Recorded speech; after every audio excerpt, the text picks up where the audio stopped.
তা আন্টি আপনার লগে এই হ্যান্ডসাম পোলাটা কে? আমার ছেলে রাজু। এ কি তোমরা কাঁদছো কেন? আন্টি 6 মাস আগে আমার স্বামী মরে গেছে। আমার জামাই দেখতে একদম হুকুল হের মতো। আরে দেখ আমার জামার কথা মনে হইলো।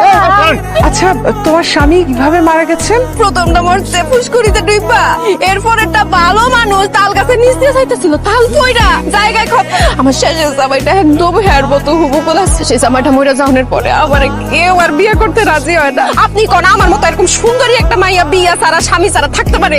না। ধন্যবাদ আন্টি। নারী হয়ে নারীর মনের বেদনা বুঝছেন। আন্টি আপনার কাছে একটা জিনিস আপনি না করতে পারবেন না। বলো। আন্টি আমি আপনার পোলাদারে চাই, তারে আমি বিয়ে করতে চাই। আন্টি গো আপনি আমার বাধা দিবেন না, হ্যাঁ আমার খুব পছন্দ হইছে। আহো এই তুই আমারে ধর না সীমা, আর আমি হ্যারে ধরি। আরে মা দাঁড়িয়ে আছো কেন? বাঁচাও দেখো। তুমি হাসো কেন মা? আরে হাসছি তোর ভয় পাওয়া দেখে। তোর সাথে মজা করছি। এ হচ্ছে তোর ছোটবেলার সাথী, তোর মামা তো বোন জোনাকি।